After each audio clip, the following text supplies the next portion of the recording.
Hello, nurses and friends of nurses. Yakko Warner here, and you're listening to a podcast on the Geekcast Radio Network. Lucky you. Hello and welcome to the Geekcast Radio Network interview of Rob Paulsen. We will be talking with Mr. Paulsen very shortly. And yes, this is being released Monday, November 23rd, 2010, which Kevin, my co-host here, is 29 years old. I'm pretty sure it's Tuesday. Okay, well, Tuesday. Whatever. But that's all good. Yes, I am 29. Thanks. November 23rd, 2010. It doesn't matter. That's the day. Doesn't matter what day of the week it is. Yeah, it's my birthday, and this is a sweet ass birthday present. Yes, it is. And it took me all of, I think, 6 months to get this.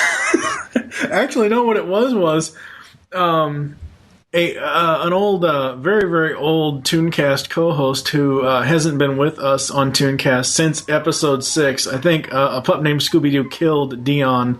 But I was talking to Dion the other day, the Music Man, a couple of months ago, actually, and he asked me, are you guys ever going to interview Rob Paulsen? And I said, actually, that's kind of funny you mentioned that because I'm actually waiting to even try to find a way to contact him until it's close to Kevin's birthday, because that's what Kevin's birthday present is this year. It's all good.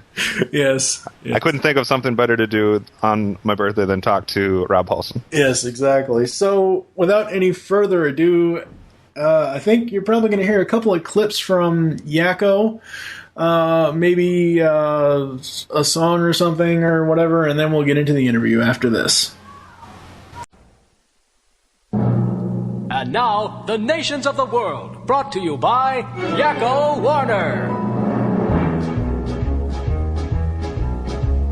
United States, Canada, Mexico, Panama, Haiti, Jamaica, Peru, Republic, Dominican, Cuba, Caribbean, Greenland, El Salvador, too, Puerto Rico, Colombia, Venezuela, Honduras, Guyana, and still Guatemala, Bolivia, then Argentina, and Ecuador, Chile, Brazil, Costa Rica, Belize, Nicaragua, Bermuda, Bahamas, Tobago, San Juan, Paraguay, Uruguay, Suriname, and French Guiana, Barbados, and Guam.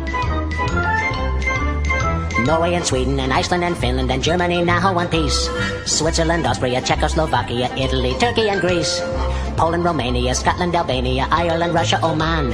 Bulgaria, Saudi Arabia, Hungary, Cyprus, Iraq and Iran. There's Syria, Lebanon, Israel, Jordan, both Yemen, Kuwait and Bahrain. The Netherlands, Luxembourg, Belgium and Portugal, France, England, Denmark and Spain.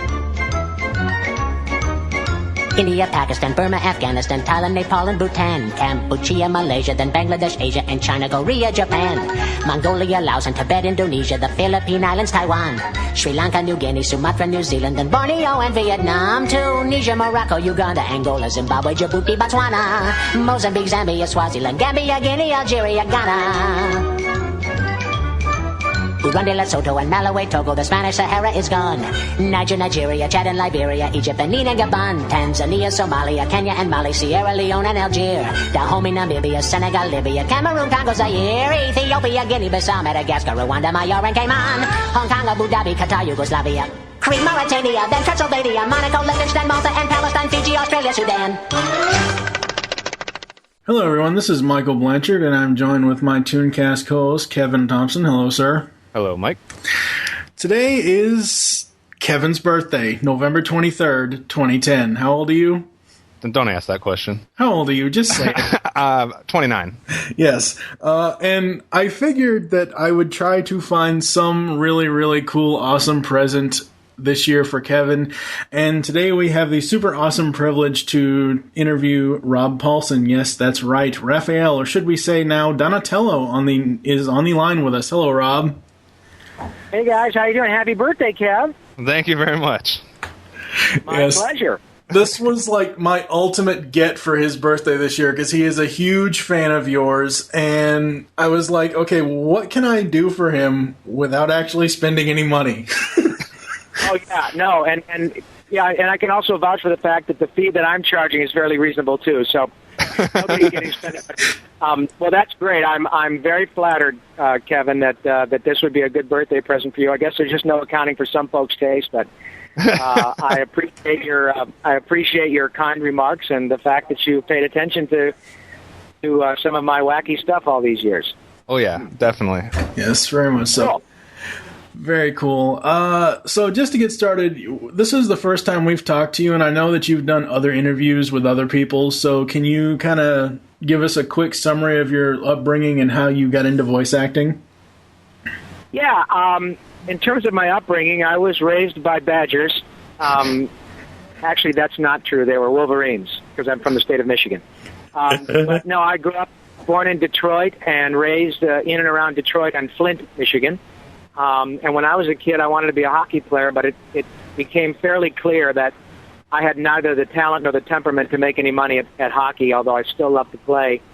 And then I sort of fell back on acting, which was my second passion. And I did this quite young. I was a huge fan of Peter Sellers and the Pythons and the Goons and all sorts of international comedy, primarily British comedy. And so when I was a kid, I sort of stole a bunch of things from those guys.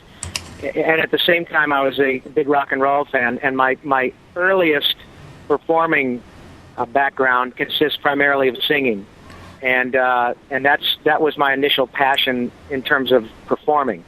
So I had a huge background in classical music, learned to read music, and then realized that even if you're a lousy, crappy, shitty band, you can still get chicks if your jeans are tight enough and you even have a modicum of talent. And so that didn't take me long to figure that out when I was in about 8th or 9th grade. And I did have, I suppose, less than a modicum of talent, but my jeans were pretty tight. And so I joined a couple of rock and roll bands and got involved in theater. And then out of high school, I went to college for about a year and realized that I was wasting my parents' money and my time and decided to join a theater company. All the time, of course, working on my voice and dialects and odds and ends, not necessarily with an eye toward being a voice actor per se, but just being an actor/entertainer, because it really truly is, my passion.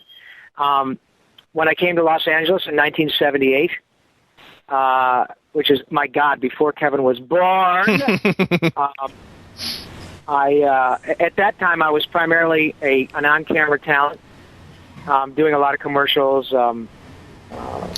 TV, episodic television, the occasional movie, and then my agent, by whom I'm still represented, I'm proud to say, suggested, I was doing a lot of voice work, and they said, have you ever thought about doing cartoons? And I said, well, absolutely. I have, but at that time, you remember, maybe you don't, but in those days, cartoons were only on Saturday morning on the 3 major networks. There was no Fox, there were no cable, there was no satellite. Yeah. And, of course, they were in syndication in the afternoon on everybody's local stations, and everybody, I'm in Detroit or Flint, everybody had a Sir Graves Ghastly or a guy who would pop out of a casket and host the scary movies, or maybe some goofy guy who would have a talking puppet and he would host Rocky and Bullwinkle. Every local network had those guys. So I finally got a crack to read a couple of audition for a couple of cartoons, and Gordon Hunt, who is now probably better known as Helen Hunt's father, was at the time the main guy at Hanna-Barbera, and they're no longer around, but Gordon directed Smurfs and Johnny Quest and all these cartoons that I read for and ultimately got a couple of jobs on, and one thing led to another, and I booked Ninja Turtles, and it didn't take long before I thought, wow, I've actually got work that pays me money and residuals, and I'm going to have to make a decision here, and I'm probably much better looking as a cartoon than I am an on-camera talent, and the world, especially Los Angeles, is full of plenty of middle-aged, average-looking white guys with SAG cards, and so the rest is, as they say, history, and thank goodness I took my wife's advice and started auditioning for cartoons, and I haven't really done much on camera in the last 15 or 20 years, but I've been fortunate to be very busy with my voice, and that brings us to today. Yes. What were some of your favorite cartoons and animated movies growing up, besides the ones you kind of just mentioned as far as at Hanna-Barbera? Well, I wasn't a huge Hanna-Barbera fan. I was a fan of the actors, Dawes Butler and Mel Blanc and Gene Vanderpyle, so many people, Lenny Weinrib, Michael Bell, all these people that, Jack Angel that worked on the shows, Don Messick, of course, all of these phenomenally gifted people, June Foray. But my favorite shows, I mean, I liked Huckleberry Hound and Quick Draw McGraw and El Kabong and, all those guys. But when I was a kid, I really loved all the Jay Ward stuff. Tom Slick, Rocky and Bullwinkle, Super Chicken. I really loved Fractured Fairy Tales, Fractured Flickers, all the stuff with Hans Conrad and June Foray and Dawes, not only Mel Blanc, but Bill Scott, Paul Frees, Paul Winchell. Those guys were all my heroes. Same with, oh my goodness, forgive me if I don't remember their names. I'm getting old myself. Edward Everett Horton, spectacular talents all. And so that's what the Warner Brothers stuff, I was really a huge fan of all the Warner Brothers things, which made it so wonderful for me in the 90s when I was working on Animaniacs and Pinky and the Brain and Hysteria and Tasmania. I really loved all of Mel's stuff, virtually everything that came down the pike in terms of Warner Brothers animation. I could not get enough of, and so a huge fan of all that. In the decades that you've been working, as a voice actor in the different animation studios and stuff like that, have there been a few of the studios that have kind of become your favorites, or some of the ones that you like working for the most? Yeah, I think I certainly have a soft spot for Warner Brothers because they really changed my life. Well, I should say they changed it again. And Ninja Turtles was a huge turning point in my career, and then when I booked Animaniacs and subsequently Pinky and the Brain and everything, that was about a 10-year gig. I started working for them doing Tiny Toons in the late 80s, and then we did Tasmania, and then after that it was Animaniacs and Pinky and the Brain and Hysteria and Freakazoid, all those things. So I definitely have a spot for Warner Brothers, but I would say over and above the studio, it's because of the people that I was able to work with there. I had the good fortune of making, friends who are dear friends of mine to this day. Tom Ruger, Gene McCurdy, Andrea Romano, Peter Hastings, John McCann, Paul Rugg, Nick Hollander, Randy Rogel, all these incredibly gifted people. Rusty, gosh, I can't remember Rusty's last name. Forgive me, Rusty, if you ever hear this. I'm sorry, Rusty Mills, Keith Baxter. Just worked with Keith last week on a Warner Brothers song in which he wrote in which I had to sing in French. So yeah, the studio has a special spot for me because it really was just a home away from home for myself and my son. My son would come with me to a lot of recording sessions, and so all the people I mentioned became personal friends of all my family. Yeah. And I won an Emmy for Pinky and the Brain and was nominated for a bunch of other ones, and I won a bunch of Annie Awards for that show and for Animaniacs. Right. So I definitely have a huge soft spot for Warner Brothers. And in the last few years, I'd always worked for Disney too, but in the last few years, Disney has become a home away from home because I've been working a lot for them doing all the Tinkerbell movies, which have turned out to be really great and have done quite well. And, of course, Nickelodeon, that's kind of supplanted Warner Brothers as my almost daily home away from home because of Jimmy Neutron and Back at the Barnyard and Danny Phantom and Fairly Odd Parents and now Planet Sheen, a spin-off of Jimmy Neutron and Tough Puppy. So I've been really fortunate to work with people, and quite often people go from studio to studio. So it's really about the people, Butch Hartman and Allison Dexter and Mark Taylor, all these lovely people that I get to work with at Nickelodeon are just really, really wonderful people who ultimately become personal friends, and that's just one of the really, really fantastic side benefits of being a voice actor. I get to work with these people that ultimately become my golf partners and my dinner partners, and it's just a huge gift. Yeah. If you could still be working on any one show that you thought would have worked that you've worked on in the past, which show would it be? If say if you could still work on Animaniacs, would you still want to work on that today? Absolutely. As a matter of fact, Andrea Romano and I were working on. I was working with her on Avatar over at Nickelodeon last week, and she said we both kind of at the same time said, "God, I really miss Pinky and the Brain and Animaniacs," because they were probably the best work we've ever done collectively. You know, we got to do wonderful music with Richard Stone and Julie and Steve Bernstein. The scripts were wonderful. It stood the test of time. Every day I get fan mail from somebody who loves either of those shows. So I would have to say if I could pick one, I would probably have to pick Animaniacs. Yeah. For the reasons I just, enumerated. And they now I get people who have children who really love Animaniacs as much as these kids did when they were in high school and college. So that would probably be my favorite, and it's difficult because it's kind of like which child do you like the most? It's sort of a Sophie's Choice situation, because all of the shows not only pay my mortgage, but they give me so much pleasure, and I have so many good memories from many, many episodes of many different shows, and of course the friendships I've developed along the way, and it's just it's a huge, huge gift to be able to do that for a living. But Animaniacs was a pretty thrilling place to work and a show on which to work for, 7 or 8 years. Right. Kind of getting into some of the characters a little bit. Has there ever been a role on any show that you've taken that, in retrospect, you not necessarily regretted, but you kind of wish you wouldn't have taken? We've talked to a couple other voice actors, and they've had like one or two roles that maybe they thought, well, I wouldn't have done that if I could do it again. Has there ever been one of those for you? Yeah, I suppose that there has been.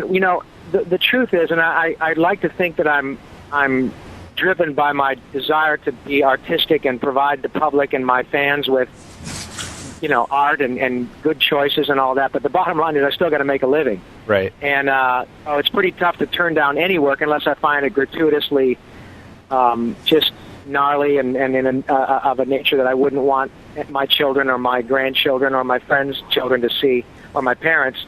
But that rarely is the case. However, there was one show I did a few years back at Warner Brothers called,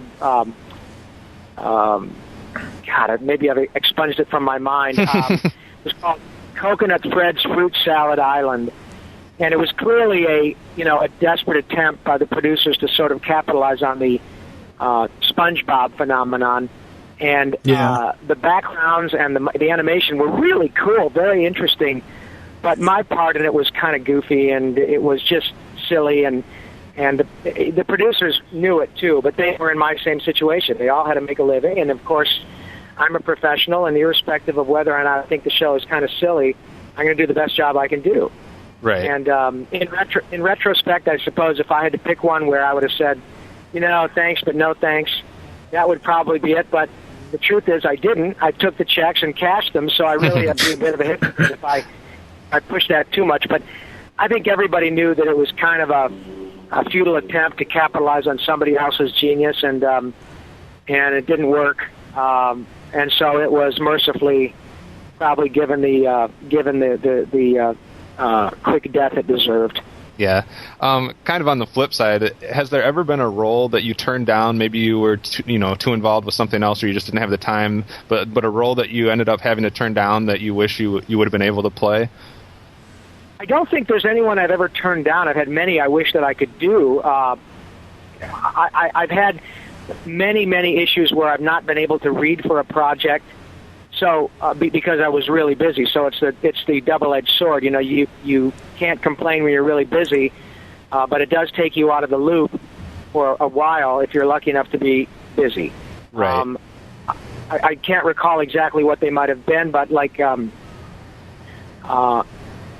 I can't really say that I had to turn them down because I was never offered the job and then had to say, sorry, I can't because I'm already working. I just didn't get a chance to read for them. Okay. But I would have loved, I'd have loved to have worked on The Simpsons. I would have loved to work on Family Guy. I would have loved to have done a couple of King of the Hills. I've done a few Penguins of Madagascar, but I'm not a regular, and I think that's a great show. I just started watching that show.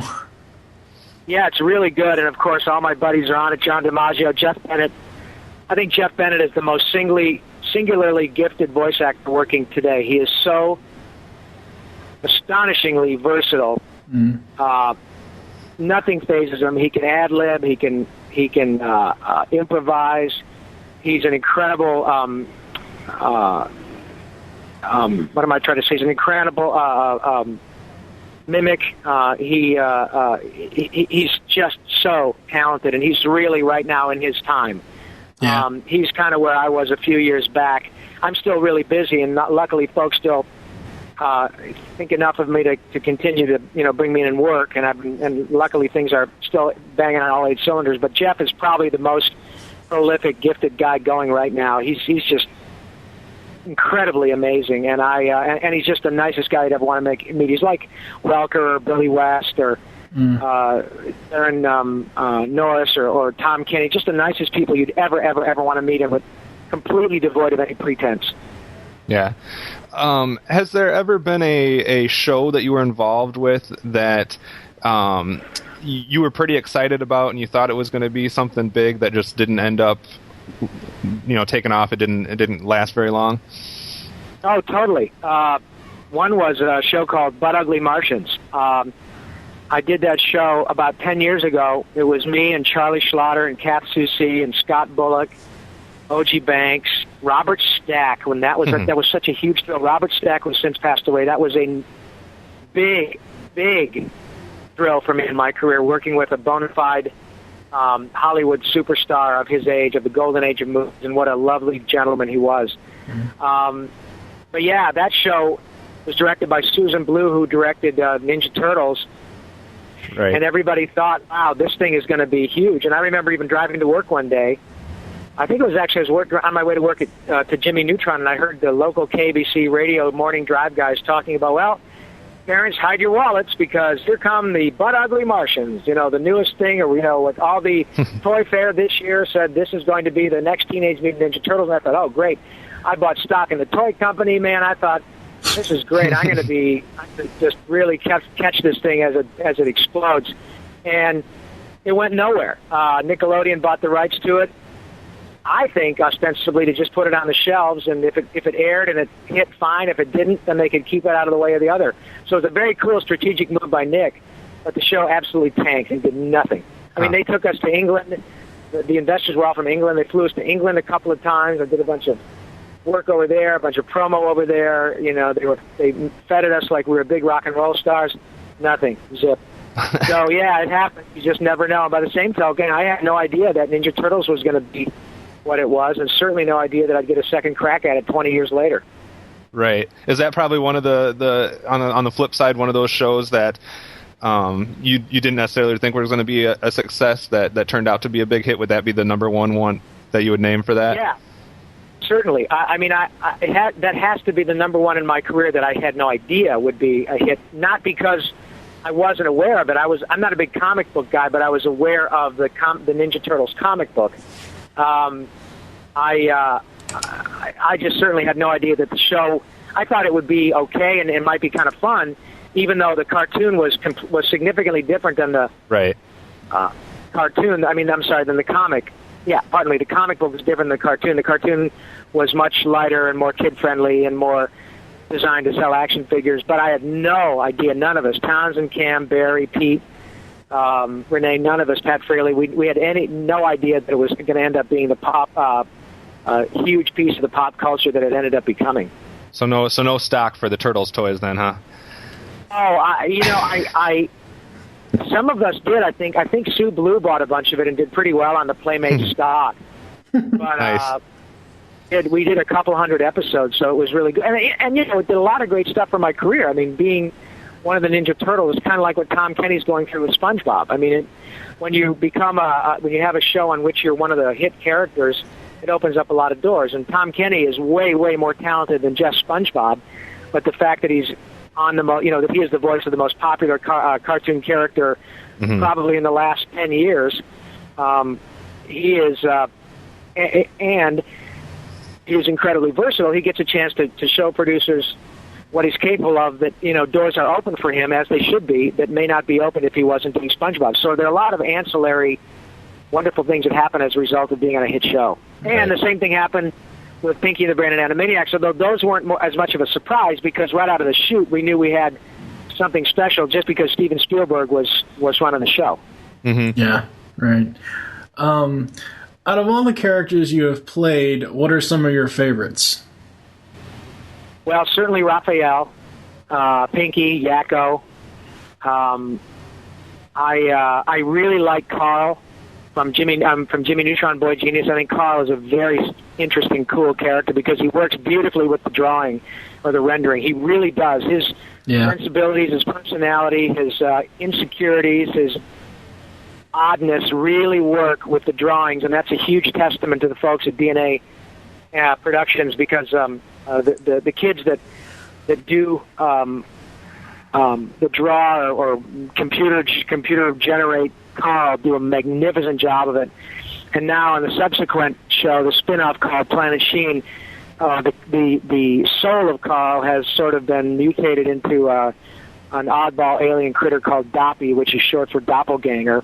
And they do the same magical computer work there vis-a-vis Carl. And so I would say that's another one. And a lot of girls really love Carl because he's so cute and very vulnerable but he's odd too. He's not above getting a crush on his best friend's mom, which is a little spooky and a little it's probably a felony in some galaxies, but who gives a shit?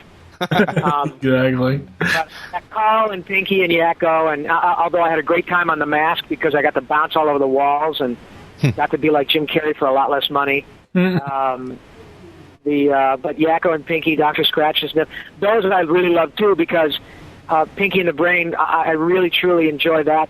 Mostly because of Maurice LaMarche, who was another one of those guys. If you talk to him, you just go, this fucking guy is so stupid talented. We did interview Mo, and wow, yeah, Mo is awesome. He's just fucking crazy with his talent, but he's just a great guy. Yeah, and that's what makes him so much more. That's why I love him even that much more. He falls in the same category as Billy West and Jess and Jeff and Frank and Tress and Katsu C and Maria Bamford and Kara Strong and April Winchell. These just stupidly gifted humans with no pretense about their gifts. But having Mo to work with and create those two characters together was an incredible experience, and we are best buddies to this day. I have a little side question. This isn't actually anything on the sheet, but I'm wondering, since we are talking to you, and I don't think we ever asked Mo this, did Pinky and Brain ever truly succeed in taking over the world? Not that I know of. I don't believe they ever did, which is probably good because it opens the door for another series. And it's obviously sort of self-serving, but as a fan and as an animation aficionado, everything old is new again, and I would not think it was too far out of the realm of possibility that Pinky and the Brain and Animaniacs could have a second life and still be viable. I would think they're every bit as viable as Turtles, which is now probably in its fourth iteration. Right. They're making a Smurfs movie. They did a Rocky and Bullwinkle movie. They're doing another Thundercats now, so. Thundercats, which Andre is directing.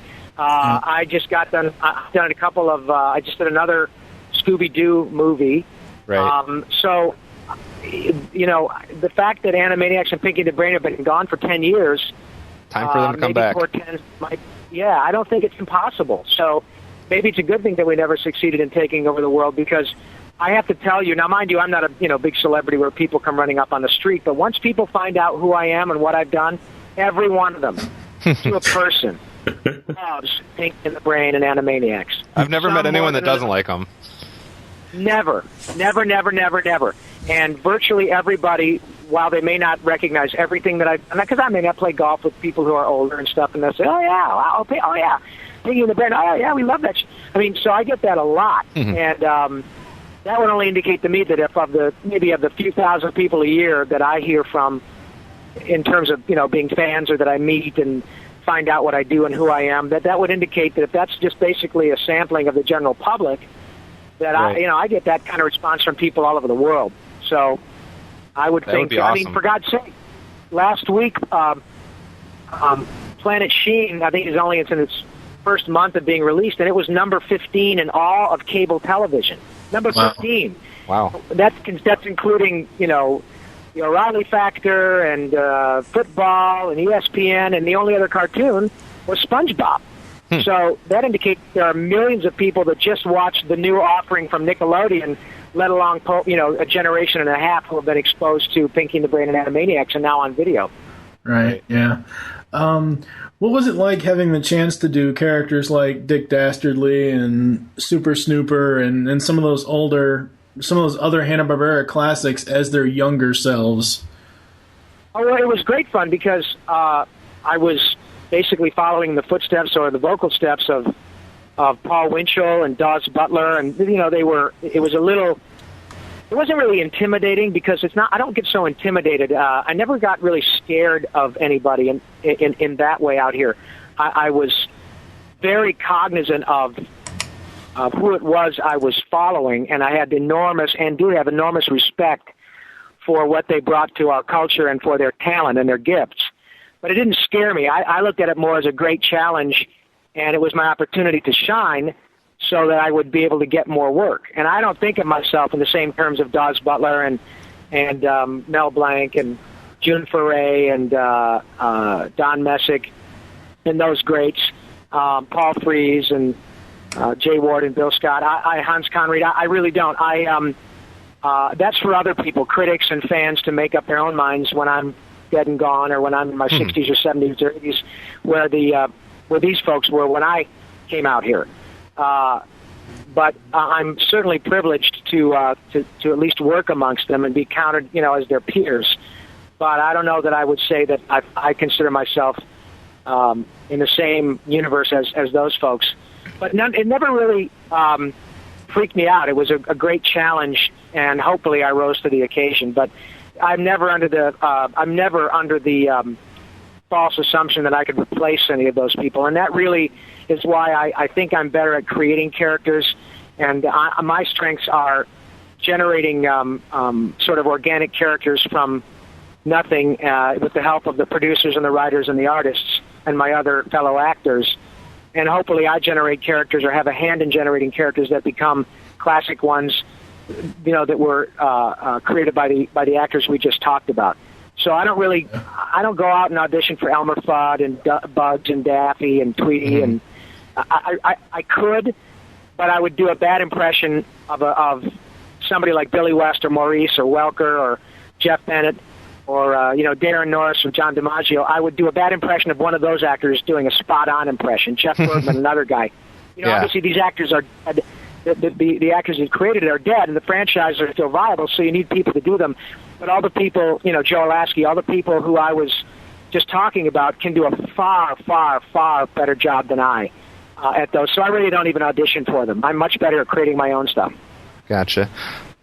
When you were cast in the second Land Before Time movie, did you have any idea what you were getting yourself into there? No, I mean, I knew that the first movie was a really big hit, and it was. My son was kind of into it. He wasn't really a big dinosaur kid. He was really into Sesame Street and Big Bird, which was great for me because I loved watching all that. And I was just grateful that we didn't have Teletubbies or Barney when he was around. I swear to Christ, I'd have put a gun in my mouth. But no, I really didn't. I didn't know, but from two different angles. I didn't realize what a lovely gig it would be in terms of the franchise longevity. And, in terms of the back end of the deal, man, the residuals we made on those video sales were just ridiculous. It was great. I mean, I have a lot to, I got a lot of dinosaurs to thank for the odd sports car purchase throughout the years. So, yeah, it was a great thing. And again, same thing, you guys, really, really, really, really, really lovely people. Right. Linda Gary, who has since unfortunately passed away. I got to work with, oh gosh, I'm sorry, I just lost my train of thought.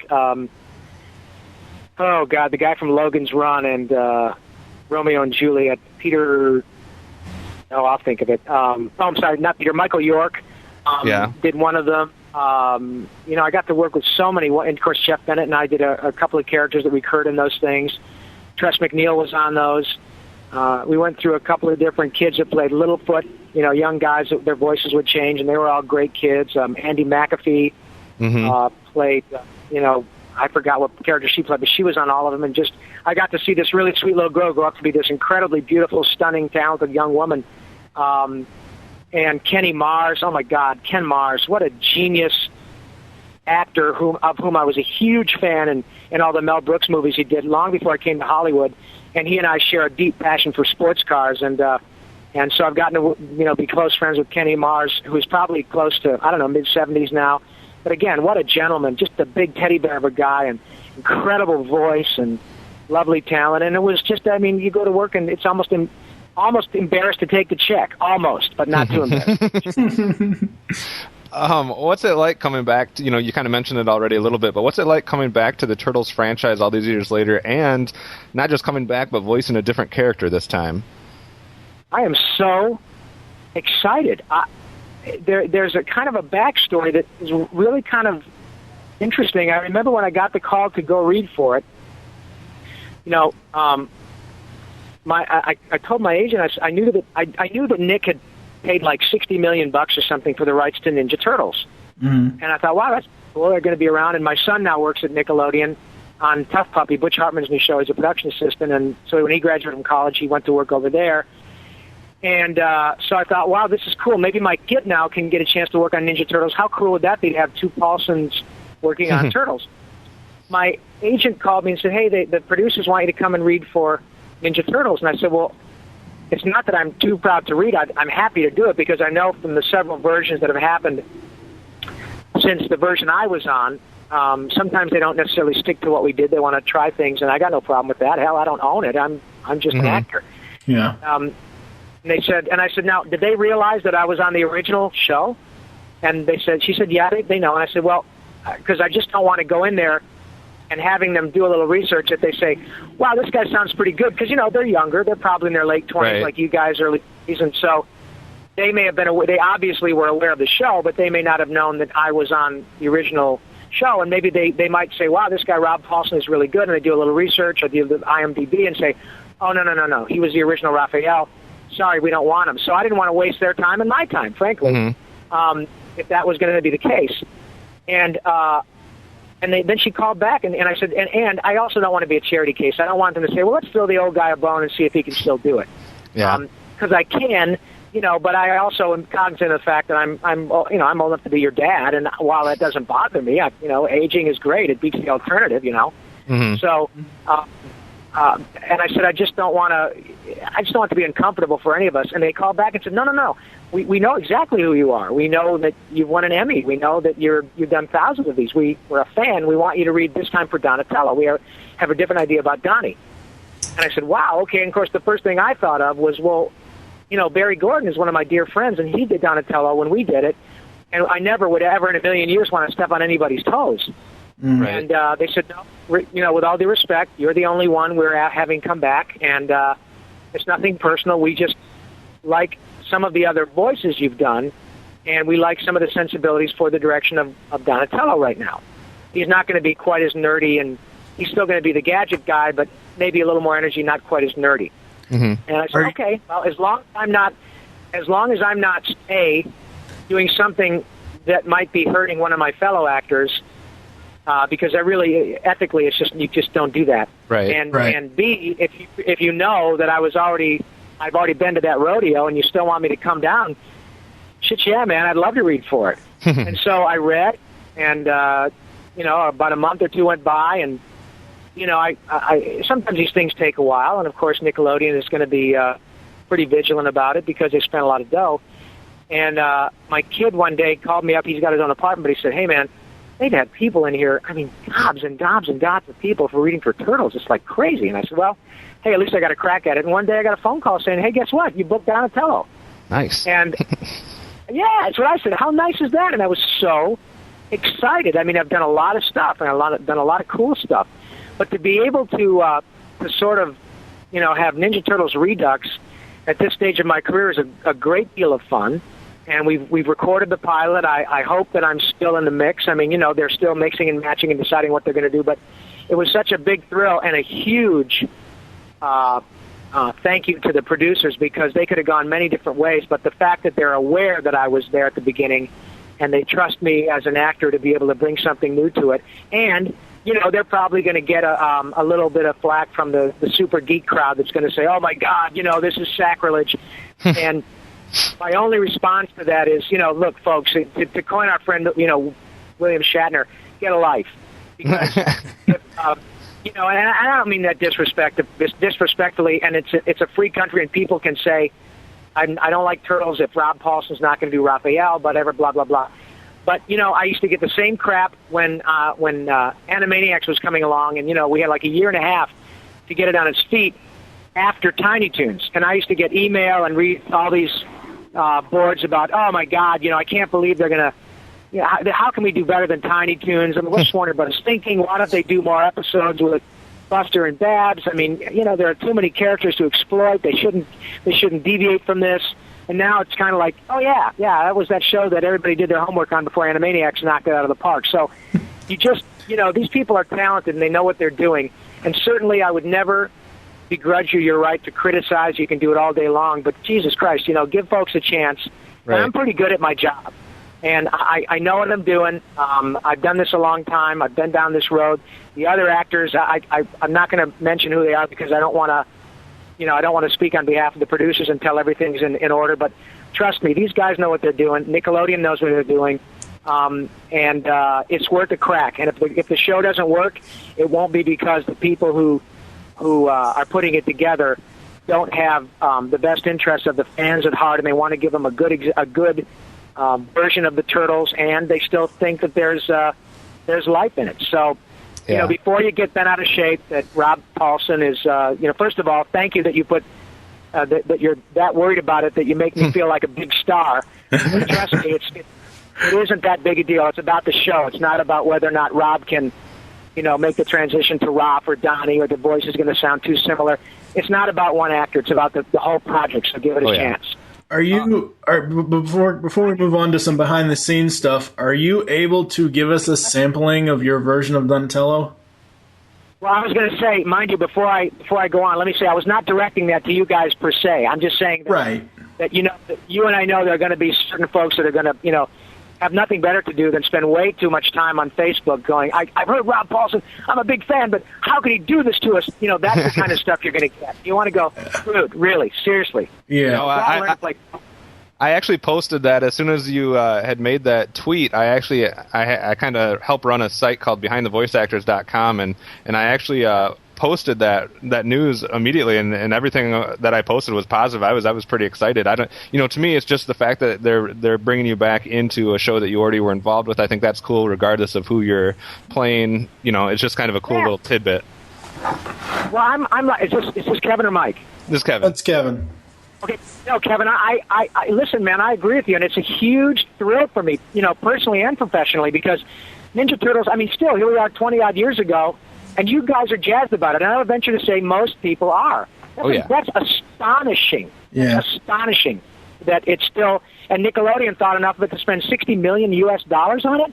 They're not stupid, Right. And from a personal standpoint, it's not only a huge thing, but my kid, he's out of his mind. He's going, God, this is so cool. And, he's going to try to put a word in to see if maybe he can get hired on as it, because nothing would be more exciting than for me to be able to go to work on Turtles and know that my son is working on it too. That would be great. Yeah. And so I'm very, very, very excited about it. And if nothing else, maybe I'll become a Trivial Pursuit question and say, who's the only actor ever to have worked on Ninja Turtles doing two different characters? That's pretty cool. Yeah. So in terms of the way the voice sounds, right now it's pretty much kind of like this, and it probably wouldn't be a whole lot of different from Raph to the but the what am I trying to say? The context and the fact that it's probably a little higher and a little quicker, and he's kind of got a crush thing for April, but so it's kind of a little more. That's really like. One of the most interesting things I've ever seen in my life. Are you serious, Mikey? You really think you want to do that? And so it'll be probably like that. But again, we've only done the pilot, so it's kind of hard to nail it down until we get all the ducks in a row. But when they get it figured out and they have all, they give everybody the green light to talk about it and leak stuff about it, then you'll hear about it. Cool. Are there any other characters besides Donatello that you have upcoming in shows or whatever that you're excited about that you can tell us about without getting in trouble? Yeah, I would say that for folks who haven't watched it, give Planet Sheen a try. It's pretty funny, and it's doing really well. And the character I'm playing in there is, as I said, called Doppy, and it's Carl with a different body. But Jeff Garcia, who plays Sheen, and Bob Joels plays a monkey who has crashed on this planet during the days when the U.S. used to send up monkeys. And, of course, it's no surprise that his name is Nesmith, with paying homage to Michael Nesmith of the Monkees. Mm-hmm. And he even wears a red stocking cap like Michael Nesmith did on the Monkees television show when I was a kid. It's pretty clever stuff. Soleil Moonfry is on it from Punky Brewster. She's fantastic. Candy Milo, one of the most gifted, sweetest, beautiful. God, I love Candy Milo. She's on it. She's freaking hysterical. Freddie Tatasciore, another guy who is just a walking teddy bear with entirely too much talent, plays the emperor of the planet Xenu. Very, very, very funny. Tom Lennon, who was a regular on Reno 911 and is one of the funniest freaking people you'll ever meet in your life. Great guy. Jeff Bennett, again, he's on everything. Jeff Bennett is on every show that's anywhere, and as he should be. He makes everything he touches better. He's like the Peyton Manning of voiceover. He's such a good fucking quarterback that he makes everybody play up to his level. Welker is the same way. They've all got that natural ability to make everybody around them perform better just by being in the show. And so, with that cast, you should definitely give that show a crack. Another new guy, I've done the show a few times. We mentioned the Penguins of Madagascar. Danny Jacobs, who plays King Julian, is unbelievably talented. I mean, it's unreal how good this guy is. Just stupid talent. Julian is so funny. Oh, my God. It's so funny. And I got to say, I know the guy in the movie was great, but Danny just puts extra juice on it, man. And he is so... I get tongue-tied. I can't say enough about this guy. And again, really, really, really, really, really, really nice guy, but stuff where you go, wow, where'd they find this guy? And thank God they did while I'm still alive to hear it. Talent. It's just incredible. Billy West never ceases to amaze me. So, but yeah, Planet Sheen is the one that's the newest one that's going on right now. Right. I've seen advertisements for it. I haven't had a chance to catch it yet, so I might have to DVR it or something. Yeah, watch a couple episodes and see what you think. It's pretty funny. It's written and produced by Odekirk. Jim Hope, who was responsible for producing and writing a lot of the George Lopez show, is very funny on it. His stuff his writing is excellent. Doppy gets to sing a lot, so that's kind of funny. My Carl / Doppy character sings, which turns out pretty funny. So I'm really proud of that. And so yeah, man, I'm still knocking around, and people are nice enough to hire me to do it. Used to get me in trouble in 7th grade, and thank God they do. I really appreciate it. Every voice actor seems to have a method for remembering which of their voices goes with which of their characters, especially if they are on a show where they voice a good deal of characters, like you did on Tiny Toons, Teen Titans, and other shows. How do you keep all your voices straight? It's really all about being in the show and the context, because I don't have to think about 100 different voices on each show. It's not really that hard. I wish I could say it was some magical technique that I use it's like an ancient Chinese secret, but it's not. I'm good at my job, and I should be. They pay me a lot of money to do this, and one could argue in this economy that I'm overpaid, but, I'm a capitalist and free enterprise, and thank God that I live in a country that I'm able to make the kind of living I do, going to do what I would be doing for free. I play. And but really it's about being a professional, and remember, there are people there to get you on point, and directors who have examples and say, it sounds a little off, listen to this, and you go, yeah, I remember. And especially if it's a show that's on which you're a regular and it's a hit, then you're doing it every week anyway. So right. It'd be kind of like if you were a plumber and there were rudimentary things, there were jobs that you did on a regular basis, like putting in faucets and fixing toilets and tweaking septic tanks and how to fix a leak. I mean, there are things that you do by rote all the time. Right. And certainly everything's, once in a while, if something comes along where you got to totally repipe something and you got to really think about it and work at it and you're exhausted. But by and large, I'm a journeyman, and I've been an actor for many, many years, and I've done thousands of these things. And I don't have a laissez-faire attitude.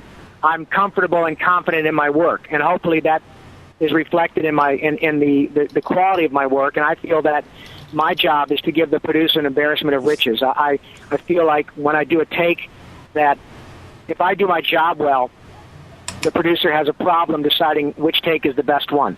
And I would venture to say most actors feel the same way, because we want to be able to not only, we're leaving our mark on it, it's going to go out there, and if the show's a hit, it'll be around for years after I'm dead. And I want people to enjoy it, and I want other folks to be happy with it and proud of their work in collaboration with me.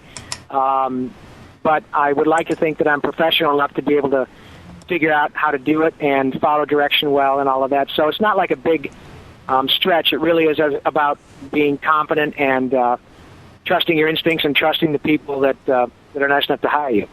Gotcha. In all the recordings you've done, the thousands and thousands of recordings, what do you remember any big practical jokes, or is there the funniest thing that has happened in the recording studio, or who's the biggest prankster to work with? God, I don't really, no real physical prank. Oh, there was one that was really good. It wasn't really a prank. It was, I have to say that at the risk of sounding a little arrogant, I certainly rank amongst the... I thought so. The highest level of at least vocal pranksters. I do it all the time because I like to take the piss out of people because they know I love them, and I have never run into an issue where I've offended anybody because I pretty much know my audience and these guys, and I get the piss taken out of me, and I love it. But I remember years ago we were doing a show, a kind of obscure show, and a really fascinating cast, and it was a fascinating show called Phantom 2040, and it starred Jeff Bent, Scott Valentine, Margot Kidder, Paul Williams, the brilliant songwriter, really, Mark Hamill, very eclectic cast, and I did maybe 7 or 8 of them, so I did enough to be, friends with everybody. And Mark is another guy that I just adore. I spoke to his wife the other day on the phone, and I just love Mark Hamill. He's just one of the nicest superstar people you'll ever meet. I mean, the guy's freaking Luke Skywalker, and he might as well be your next door neighbor from whom you're buying a cup of sugar. He and his wife and his children are just lovely, lovely people. But I remember we were doing an episode of Phantom 2040, and this was, 10, 15 years ago, I guess, and Paul Williams was late to the recording session. And I remember he came in like 45 minutes late, and, that happens sometimes, and we were all just kind of taking the piss out of him. And he came in, he was very gracious, and he said, and as a little backstory, you may or may not know that Paul had several bouts with substance abuse, which is no big surprise, and he's been, he now, amongst one of the many incredible talents he has, he's very involved in helping recovering addicts, and he's just a wonderful man. And, he's written, I IMDb him, and you can't imagine how many hit songs this guy's written. But I remember he was pretty late for session one day, and he walked in, and he was very apologetic and said, to my fellow thespians, I have to apologize. Did I miss anything? And I looked at him, and I said, well, from what I've read, Paul, the 80s. And he laughed pretty hard about that and got a big kick out of it. So we all do that kind of stuff together. And I remember that one of the really fun things I recall was we were doing Pinky and the Brain. Maurice is such a great impressionist. And, of course, the Brain is really Orson Welles. And he's so good at it that he even did the voice of Orson Welles in Ed Wood. Right. When you see Vince D'Onofrio on camera, he looks great, but it's Moe's voice. And so I remember, Maurice, as his mic check, would always use that famous outtake of... Yep, the peas. Right. We know a remote farm where where Mrs. Buckley lives, and blah, blah, blah, and, show me a way to say in July, and I'll go down on you. It's fantastic. And Mo knows it verbatim, and it's spot on, and it's every time he does it, it's hysterical. So that's what he used as his warm-up every recording session for Pinky and the Brain. So one day we went into work, and we all got there a little early. They asked if we would just please to arrive a little early this day, and 3 or 4 of us who were on the show that day did, and they passed out the script, and it was the episode that's called Yes Always, where they basically do a $400,000 in-joke in which they modify that outtake to work with Pinky and the Brain. Yeah. And you can find it on the DVD collection or YouTube. It's very funny. So it's Brain and doing it, and Pinky plays the part of the director who's trying to correct him. And so when we were going over the script, nobody said anything, and as Mo started to read it, he almost got tearful. You could see him going, "Oh my God! Oh my God! Oh my God! This is fantastic, you guys! Thank you, thank you!" And so it turned out to be a really great episode because it was right in Mo's wheelhouse. It was almost like it was written for Maurice, and so it was really funny and also very sweet to see how cute it was when he got the joke, and it turned out really great. Do you have any bizarre or humorous audition stories? Boy, I don't really. Bizarre. Or just something that was weird compared to a regular audition, or has it been pretty standard? No, really. I did have an actor. I mean, I did have a director once who shall remain nameless, who came in one time on I forgot what show it was I was working on, but he came in one time, and apparently my character was supposed to be falling down a flight of stairs or bumping on my ass down a flight of stairs, and he wasn't getting what he wanted, and so he came in and was sort of shaking me. He said, "Okay, and action," and recorded it shaking me, and put his hands on my shoulders. And then he came into another actor, Jess Harnell, I think it was, and took a broomstick and was like poking him to get reactions. And I remember saying to this actor, "Can I talk to you for a second?" We took a break, and I said, "Look, I'm all about getting what you need, but if you poke me with that fucking broomstick, you're going to wear it." And I'm not a big, imposing guy, but the hockey player in me came out, and I thought that is no way to get a performance out of an actor. Yeah, right. But by and large, everything else is pretty cool. I mean, sometimes you get people, have a bad day, but really, I can probably count the number of times that I've had bad experiences, and I put that in quotes on one hand. It's just generally a great way to make a living. Yeah. Right, yeah. Do you ever go back and watch the shows you worked on, like whether it's on YouTube or on DVD? Do you have any of the Pinky and the Brain or Animaniacs DVDs or Turtles DVDs? Oh, yeah, I've got them all. I don't sit down, like A Star is Born and watch like Sunset Boulevard and watch my own performances and, get depressed with a bottle of scotch. I do watch them occasionally, but I've done so many that I kind of forget, and then every now and then I'm reminded of one that somebody will send me a link on YouTube, and I go, "God, what a great show!" Or, "Man, that Pat Fraley was so great in this," or, "Oh yeah, I remember this show. It was really cool." And so I don't watch them religiously, but I do from time to time get on, and my kid will get a Blu-ray copy of something I've done, and we'll watch it, and that's great fun. Yeah. What are your feelings regarding recording with an ensemble cast versus a non-ensemble cast, where it's just you in the booth doing voices? I would always rather be with the other actors. Right. Always. Yeah. It's not always possible, and some producers prefer to do it that way, and I'm certainly fine with that. But if I have my choice, I always rather be with the other actors. Are there any accents you cannot do? What is the hardest accent for you to do? Probably the hardest one for me to do right off the bat is South African accent. That's a very difficult one for me to come up with ordinarily. It's quite hard because it's quite easy to slip into an Australian accent, and there are very different sounds that come around with that accent. Although I can pull it off if I need to, if I work on it, I can quite usually find the way to do a South African sound, but it's very hard for me.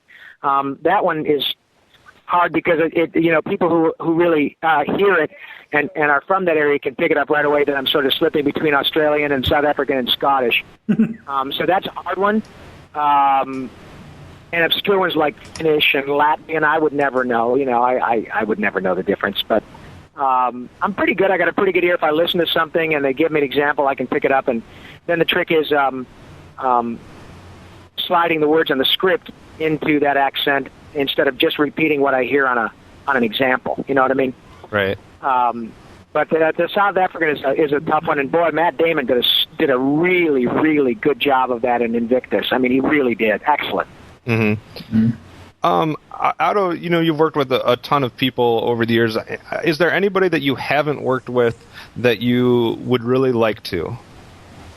Yeah, John Cleese. I love John Cleese and Michael Palin. They were two of my heroes growing up. I really wanted to find a way to work with Peter Sellers, but of course he passed away many, many years ago. There are so many. I'm a big rock and roll fan because that's kind of my roots. I would love in some way to work with some of my rock and roll heroes like Jeff Beck or Jimmy Page or Robert Plant or something. I never know. You never really know. You might be working on a project someday, and the musical aspects are being composed by David Gilmour, and I'm a huge Pink Floyd fan. You just never know. But I did get a chance to work with Randy Newman, and I know he's doing a play called Harps and Angels here in L.A. right now with Michael McKean's in it, and I've gotten a chance to work with Mike McKean and Harry Shearer and Chris Guest. Those guys are terrific. Dave Thomas, great. These guys are all, I'm huge fans of all of theirs, and I've had a pleasure of working with them. Carrie Elway and I got to be buddies on Pinky and the Brain, and I got to work with Roddy McDowell, big fan, just a sweet, loving, wonderful man. Ernest Borgnine, Tim Conway. So there are many people. If I could think of one right now, I would have to probably go with John Cleese and Michael Palin, and maybe Peter O'Toole, and I think Brad Pitt would be a gas because he's so much more than just being a pretty boy. He's a very talented guy. He's great in Megamind. I'd love to work with Brad Pitt because he also really loves cars and motorcycles like I do. And so, yeah, all those guys. There are just so many gifted people out there, and many of whom I count among my friends. But celebrities I haven't worked with, Nicholson too. Just to be in the presence of Jack Nicholson, I think it'd be great. Dustin Hoffman. So many big fans. I wish that I could have worked somehow with Stanley Kubrick. He was my favorite director. And but you know what? If I die tomorrow, I've had a pretty good run, man. I've been really lucky. Yeah. You have been to some of the various Comic-Con fan conventions that have been held over the years. What are your impressions of the fan conventions and types of following that some of these shows receive? Oh, I love Comic-Con. I've been going to Comic-Con. This year was the first year I didn't go, and only because I had nothing to promote. I'm sure that the studio will bring me maybe to promote Turtles or whatever next year. I don't know, but I've been going for 15 years. 13 years. I took my son the first time in 1983 when we were launching Animaniacs, and then went all the way up to 2009. I love it. I'm so deeply appreciative of the fan base, and just love to see how it's grown and the way that folks treat me like a rock star there. I'm really, really, truly grateful. I am humbled by the response I get from places like, not only that, but other conventions I've been to, most of which aren't quite as huge as Comic-Con, which is just overwhelming to my senses, and it's just lovely the way they treat me. And again, my admonishments earlier in this interview were not directed toward fans or geeks in general, because I am a fan and a geek. Right. I just don't like it. I just don't like it when people don't give something a chance, because people work too hard on a project. Nobody ever starts out to make a bad show. Right. And so if it deserves to be punished and it deserves to go the way of the buffalo, great. Turn the channel. It sucks. It won't be back. Don't buy the toys. But give it a chance. While something's in production, people will disparage it and say, oh, there's no fucking way this thing can be any good. I can't believe they got so-and-so to do this. Or I listened to this girl last time. She was terrible. Well, give it a chance. I'm a total geek too, but I also work on it, and I know, people bleed for these shows. So to shoot it down before it hits the air is not cool. That's the only thing I got a problem with. But no, man, I'm really cool and very glad to be a part of any of that. Yeah. I actually, Rob, I didn't tell you this before, but I actually teach at the junior high level. And one of the things I've started doing this last year was the first year I did it, but I actually play in the first week when you're just kind of getting to know each other and kind of trying to warm up to everybody. I actually play your version of Nations of the World and your President's song because I teach social studies, and I actually offer anybody that can memorize the Nations of the World song extra credit. Out of all the singing that you've done in shows over the years, is there a certain song that is your favorite or the most memorable one you've performed? Well, that probably is the one that, I do it at every performance I attend. I mean, every live performance I go to, every personal appearance I'm asked to be part of, I do that song, and people go nuts, and I love doing it. So that has to certainly, I think, be my number one favorite, and certainly the all-time performed song and the most requested song on which that I've been a part of. And so I've done it hundreds of times, and I never get tired of it. The other one I like is the one that I won. I won my Emmy for doing doing an episode called, oh God, it was the Pinky the Brain version of A Star Is Born, and where Brain plays Norman Brain instead of Norman Maine, and I'm the Judy Garland part, and it's either Judy Garland or the original one was Janet Gaynor, and so I won. And the song in that is the song I sing in that, I think, was one of the things that won me the Emmy, because it's a really beautiful song, and I love that song too. But I never performed that one live. Yakko's World I can perform live without the music, and it's a transfixing, mesmerizing song, thanks to Randy Rogel, who wrote it. It doesn't need any accompaniment. If you do that song by itself, a cappella, people just go unbelievable. Right. So it stands on its own. So that's probably got to be my favorite. Yeah, I've never been able to do the Nations of the World past Africa. Or once I get to Africa, I get in trouble. Yeah, it's crazy. Randy Rogel, man, he's still writing, still very prolific, writing and producing his own musicals. Another guy, just incredibly gifted man, and you could have dinner with him and just think, wow, what a cool guy. Really great. Yeah. In your opinion, how hard would you say it is to make it in the voice acting business, and do you have any advice for people who are trying to break into voice acting? Well, anything worth doing is can require some blood, sweat, and tears. I mean, it's in terms of being hard. Going to have people shoot at you in Iraq is hard. That's difficult. Right. Pouring hot tar in August in Louisiana on the freeway is hard. Being a laborer is hard. It's hugely competitive because there are a lot of, really talented actors, both celebrities and rank and file actors like myself, who are good at this, and this is what we do. But there's, people always break in. Nobody does it forever. There's always room. There are new people that I've gotten to work with in the last few years. Yuri Lowenthal is fantastic on Ben 10 and the other stuff he does. Years ago, Jason Marsden was a new kid. He's fantastic. Yeah. I was a new kid. Danny Cooksey used to be a new kid. There are so many new guys. Eric Bauza is a new kid who's really, really good. Mm-hmm. So many young guys and girls that are fantastic. I mentioned, oh gosh, now I can't think of her name, but I mentioned her earlier. I worked with her on back at the Barnyard. Tara Strong? Her name, but no, Tara Strong. I mean, she's young and beautiful, but she's been around forever. I was thinking of Andy. God, what is that? What's his name? Andy McAfee. Nancy Cartwright? Oh no, not Andy. Andy and Nancy. Those guys have been around forever. I'm thinking of. Well, I'll think of it. But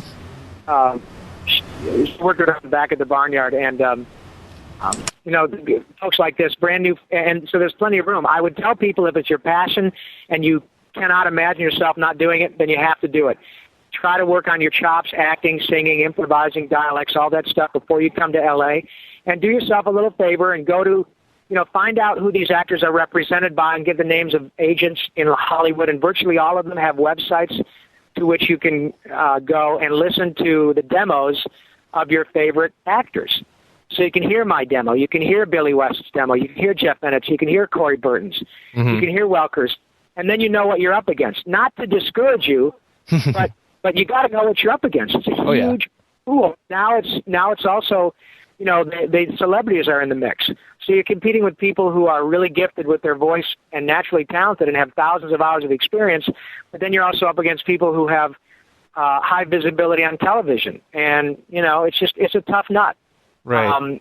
But, it's not hard if it's an adventure. It's challenging and very rewarding, and I would never dissuade you from doing it, but just know what you're in for before you get in so it doesn't, blow your brains out, because it can be a little overwhelming. But for me, it was a big challenge, and I stuck it out, and I got a crack at it. And luckily, I made the most of it, and I had a lot of good breaks and a lot of good people that were helping me along, and I try to reciprocate now. But sometimes I also have friends that it hasn't worked out for them. They're really talented, but they didn't get the breaks, or when they got them, they didn't capitalize in the same way that a number of us other ones did. It's no reflection on their talent. It's just, that's showbiz, to coin a phrase, right. And sometimes it's cruel. But, starting your own business is cruel. The economy is tough right now. It's hard to become a professional athlete. It's not too dissimilar from being a professional actor. The odds are really, really, really, really against you. Mm-hmm. But if you've worked out and you're good at your game, and the scouts like what they hear and the producers like what they hear, they'll give you a shot. Right. Whether or not you can make it through the drills, and whether or not you can make it through you almost made it. You didn't get this one, but you had 5 callbacks, but they decided to go with a celebrity. Well, you get pissed off and you get over it, and then you're on to the next one. If you can do that, then this is for you. If not, then for some people it's great, and they just do the art for its own sake, and they love being in productions at home or at their colleges, or doing local radio and local stuff, and that is every bit as legitimate in terms of being satisfying for your soul. And sometimes I get notes from people saying, I was out there for 5 years, but now I'm so happy because I'm involved in my local theater company, or I'm doing online cartoons with my friends up here in Vermont, and we are having the time of our lives. And that's great. It's really all about satisfying yourself. It's it definitely takes on a different complexion when you're doing it to put braces on your kids' teeth. It's not then. I mean, as much fun as it is, and as a huge, wonderful ride as it's been, it's a totally different vibe when you know you got to make the mortgage payment. Right. Yeah. We just have a couple of more questions for you, and then we'll be done. Okay. One of them, I got to ask this because it's my complete geek question here, because I'm mildly obsessed with the old 80s show MacGyver, which you actually appeared on an episode in 1986. I know it was a long time ago. Do you remember anything about your experience on that show, or working with Richard Dean Anderson or anything? Yeah, Richard Dean Anderson and I went to become buddies because I'm a hockey player and he is too, and we played on the same hockey team for years. And I saw Richard the other day. He lives in Malibu, and he's another motorcycle guy, and I saw him probably a year and a half ago. Last time I saw him was at the BMW dealership out here in Newberry Park in the mountains in Southern California, and we had a nice chat. He's doing well. He looks great. He's always been a real handsome guy, and he's just a lovely, lovely guy. Good hockey player, great motorcyclist, and a good actor, very good actor. He obviously had a terrific career with,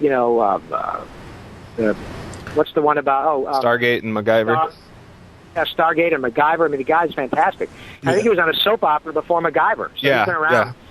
But one thing I remember about that episode that was so wonderful was that I got to meet and work for 2 days or 3 days with Russell Johnson, who was the professor on Gilligan's Island. And he worked with me on that show, and that was a huge, huge, huge thrill for me. Be able to sit and have lunch and do like you guys are with me today. I asked him all sorts of questions, and he never got tired of it. And it was really cool to be able to sit and have lunch with the professor. He told me all these great stories about Jim Backus and Bob Denver and Tina Louise, and it was great. Really, that was a huge thrill for me. Nice. I've noticed that you're quite the active and I'll say hilarious Twitter poster.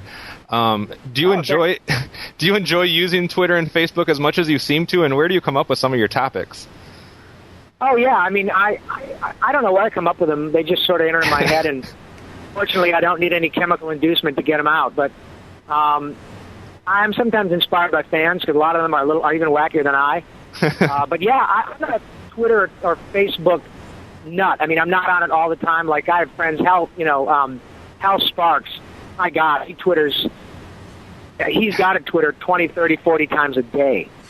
I mean, I don't even know if I've probably retweeted 3 or 4 today, but nothing like that. Yeah. One of the golf heroes I follow, a guy named Ian Poulter, a British golfer. He's got like 1 million followers, and same with Chris Hardwick, who's just a brilliantly gifted comedian who played Otis the cow on back at the Barnyard. Maria Bamford, by the way, was the name of the young lady I was stand-up comic. You got to check her out online. She's ridiculously gifted. Maria Bamford is another one. Chris Hardwick has over, I think, 1 million or 2 million followers and tweets every day. He hosts a show on G4 about, electronics and gizmos and gadgets. Incredibly funny. But, I find all of it really fascinating, and I love being able to keep in touch. Sometimes I can't always respond as quickly or as often as people would like, and I hope they understand it's not because I don't want to, but I really do, type like a mental patient, and sometimes it's really hard for me to keep up. If I'm on and like 20 people or 50 or 100 people want to talk to me at the same time, I can't do it. Right. Well, I was very entertained by your movie titles with food names. Oh, thanks. Yeah, I saw that topic. I just tried to join the fun, so thank you for that. All right. Well, we would like to thank Mr. Rob Paulsen for taking the time to chat with us in this special Geekcast Radio Network interview. This will also be featured on This Week in Geek. It's another one of it's a sister site to us. They kind of do the same geeky things. They've interviewed a whole bunch of people as well. Rob, That's excellent. Yes. If people wanted to get in touch with you, say through Facebook or Twitter, do you want us to give that information out to people or anything like that? Oh, yeah. On Facebook it's just Rob Paulsen, and on Twitter it's Yakko Pinky. Okay. They can do it, and as long as they understand that, quite often I respond to people when I friend them, but I don't have millions of followers like that. I've only got like 16 or 1700 Twitter followers, and maybe the same amount on Facebook, and I try to respond to things when I can. But it's more about if I'm going to be performing somewhere or let people know that I've got something online for them to look at, I let them know, and I try to respond when I can. But just please know that I really do appreciate everybody who's paid attention to my stuff throughout the years, and I hope that I can continue to live up to your expectations and keep you laughing and, more importantly, smiling for years to come. Yes, and we're going to ask you to hold the line as we go to a break where you're probably going to hear the Planet song, maybe, so we'll be right back. Right. Hey, guys, Raphael here of the Teenage Mutant Ninja Turtles. Did you say podcast? Dudes, dudettes, you're listening to the podcast on the Geekcast Radio Network. Cowabunga! It's time to tour the planets that make up our solar system. Come on! The closest to the sun is the planet Mercury. Next, the shrouded planet Venus is as cloudy as can be. The Earth is next, we call it home, let's hope it stays that way. And then there's Mars, it's really red, what more can I say? The gassy planet Jupiter's as big as planets come. Then there's Saturn with its mighty rings made up of tiny crumbs. We travel on to Neptune, that's a gassy freezing ball. And cold and tiny Pluto, it's the furthest one of all. Well, there you go, that's our solar system. You forgot Uranus. Good night, everybody.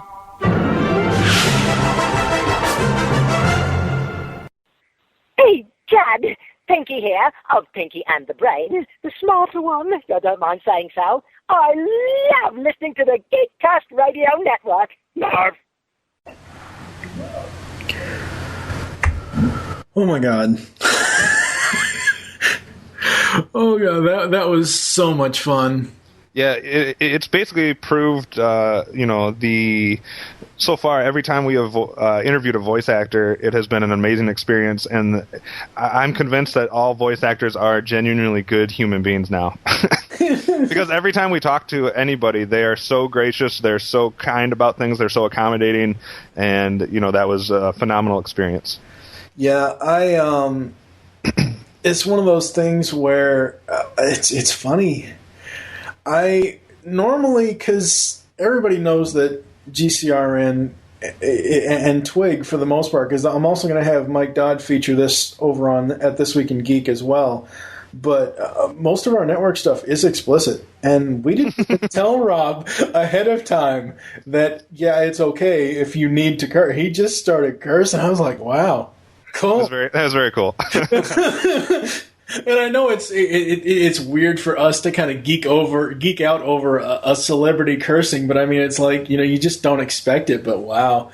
But yeah, that was really, really great to talk to Rob. Very, very awesome guy. Yeah. And it's something where, I've been around, I haven't been around a lot of celebrities in my life, obviously, but, I've gone to certain events or, seen like sports people or, like UFC fighters or whatnot. And for some reason, it doesn't have the same effect on me as when, like, on Behind the Voice Actors, when a actual voice actor leaves a comment about something or talking to some of these voice actors in an interview. It's just a completely different experience, and I get a little more geeked out when I'm talking to voice actors. It's just so cool. That's, and I've said this before, that's one of the reasons why we do these intros, outros before the actual interview and just don't give you the interview right away, because that way for us, we don't geek out on them and scare them off. Yeah, they don't need to hear that part until they listen to the whole episode later. Yes, exactly. But no, it was just a really great pleasure to talk to Rob. And he gave us a little sampling of his Donatello voice. Yeah. That was amazing. Yeah, it was a very, very little bit of sampling. And, like he was saying in the interview, give something a chance. Just because he is known as Raphael for the most part, maybe he can bring something different to Donatello. And he said that's what they were looking for was, yes, we knew you were Raphael, and yes, we want you for Donatello because we want Donnie to go in a slightly different direction. And so give it a chance. Yeah, give it a chance. And I'm actually really excited for Turtles now. Yeah. Well, it's just like, some of the other people we've talked about, obviously there's always new Transformers cartoons and, people go nuts about, so-and-so's not doing the voice or so-and-so is doing the voice. And the moral of the story is watch the show, the first couple episodes. And then if you don't want to watch it, you don't have to watch it. You might like it and you might find something new that you want to watch. So don't judge it until you see it. Exactly. Or hear it. Yeah. Yes. So I guess that's going to wrap it up for us. I have been Mike T.F. June Blanchard, and you are? Kevin Optimus Solo Thompson. And for This Week in Geek and Geekcast Radio Network, we would just like to say thank you to Rob Paulsen, and good luck with everything that he will be doing in the future, and we will see you guys next time. Adios. Oh, no. These producers is driving me crazy here at the Geekcast Radio Network. Oh, what am I to do? Good night, everybody.